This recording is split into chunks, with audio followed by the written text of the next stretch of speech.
previous record of $68 billion set back in July. Dylan. And speaking of the economy, the Fed also out with this latest Beige Book survey. The survey showing little signs of increased pricing pressure and provided more evidence of those who would like to make a case for, anyway, the soft landing for our economy. Beige Book also providing additional support to today's market rally. More on that in just a minute. Also in the final hour today, the cost of climate change, how will global warming and other environmental issues impact the insurance industry. And later on, we're going to talk to one industry leader about the financial impact on that sector. Also, Google's big buyout of YouTube was the talk of the town. Well, what's next on the web giant shopping list? Coming up, a closer look at Google's next big M&A move. And if that's not enough for you, we've also got a special one-on-one with the chief executive at Palm. He'll talk about Palm's new Trio device, along with his company's rivalry with Research in Motion. But first, the major indices. Dow Jones Industrial Average, as we speak, an 84-point advancer, almost across the board strength. You can see getting stronger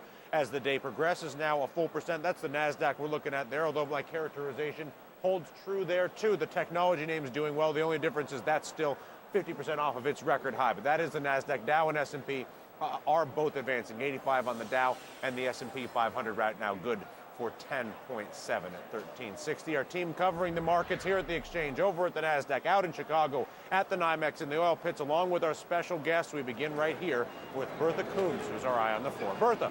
Yeah, very strong day straight out of the gate, Dylan. And really, we had earnings setting the tone.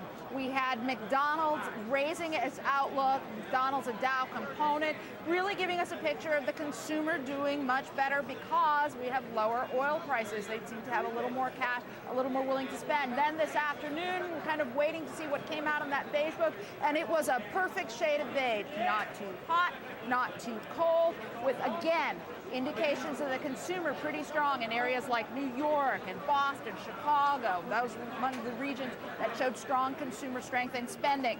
And although the Dow is getting all the headlines at historic highs, we're actually seeing strength across the board. And we actually had mid-caps, small caps, and tech stocks outperforming the Dow in terms of those indices.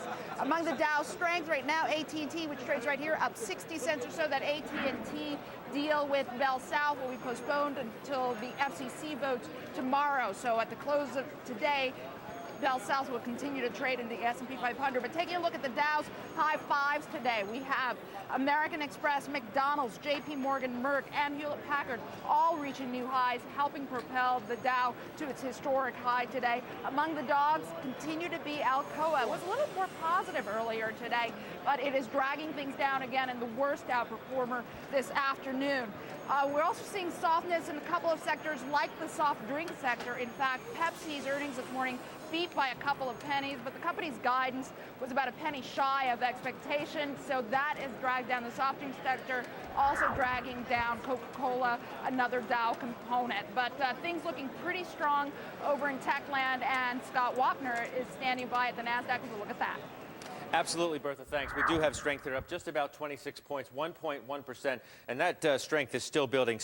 Today, it was software stocks, it was computer hardware stocks. We also had, just like at the NYSE, Bertha was talking about retail names making some big moves today. We have a look at some of the retail stocks that did quite well today. I think we have that board. There we go. We have Sears Holdings, American Eagle, which has done quite well of late, Pacific Sunwear, BB Stores, and then Children's Place. And then, of course, Costco, which have come back out to the wall on the heels of this very positive earnings report. Shares up today, 380 or 7.5%, beating by 2 cents. Sales up 19%. Strong same-store sales as well. Improved gasoline profits, and then lower than expected workers' compensation costs. The reason for that. Palm, we were just talking about the CEO coming up on a First on CNBC interview in just a little bit. Shares today up 4%. The CEO making some comments earlier saying the company is not for sale, despite some rumors that it may be a takeover target. Says it also will include Google Maps on its Trio smartphones as a free downloadable application. But don't forget, CEO is coming up in just a few minutes.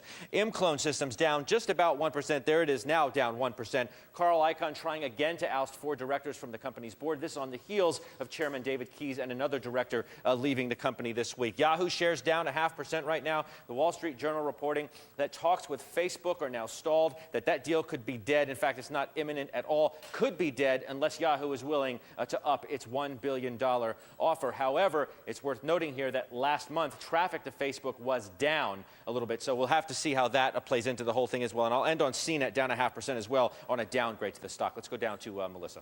Thanks a lot, Scott Wapner. Well, in today's bond report, we did get some reaction in the bond pits to the latest Fed Beige Book survey. Rick Santelli live at the Chicago Mercantile Exchange with the latest. Hi there, Rick. Thanks, Melissa. Well, I was just checking into the S&P pit, which is making new highs, up over 10 points on the day, and it underscores an awfully interesting tale of two markets, and that, of course, is the minutes today, or yesterday, definitely changed the psyche of the interest rate boys, but today's Beige Book seemed to fuel more buying in equities. And Steve Leisman was right. It was balanced, not too hot, not too cold, but not so for the fixed income boys. Look at intraday chart of 10-year note yields. Now, I don't want to sizzle this up too much because the entire session, automatic scaling on computers is only 3 basis points, 475, 478. But we are at the worst level now, and the catalyst to put us there, indeed, in part, was split between two areas. People buying inflation securities, Treasury inflation-protected securities. It was a good auction. Normally, good auctions take yields down, price up.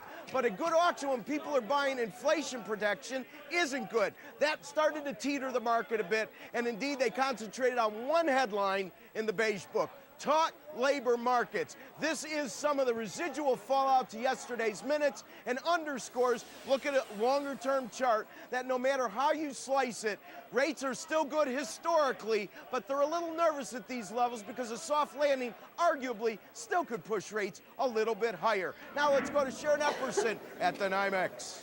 Well, Rick, crude prices settled under $58 a barrel today. Traders shrugging off OPEC, focusing on that. The NYMEX will go public in a few hours. Back to you. All right, Sharon, we'll look for that. Thank you very much. A historic day on Wall Street. Stocks are above 11,900.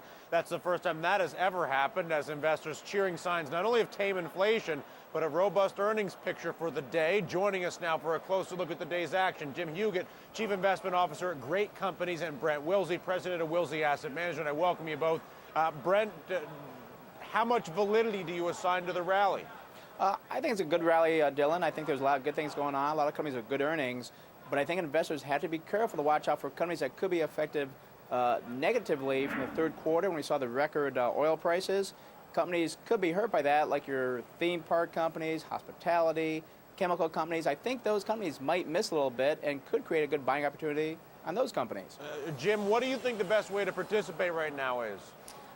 Dylan, I think what you want to look for is companies that have had strong earnings growth that are trading at a discount. Wilsey, we appreciate it. We're looking at coming up on 45 minutes, wrap up our 4th trading day of the week. Dow Jones Industrial Average now a 93-point advancer at 11,946. That is a new intraday high for the Dow Jones Industrial Average. The NASDAQ not afraid to rally on its own here. It too picking up 27 points this afternoon. Melissa. Also up in the session, Dylan, Palm shares getting a nice pop after an upgrade and the launch of its new Trio product. Coming up next, CEO Ed Colligan tells us in a first on CNBC interview how the new device will help drive Palm's market share. And then global warming's impact on the insurance industry, how major climate changes could also change the face of that sector.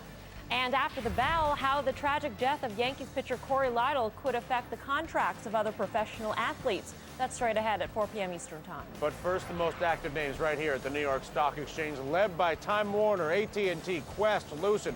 Look at all that media and telecom atop the big board today. Pfizer, the only holdout from the drug industry on a Thursday afternoon.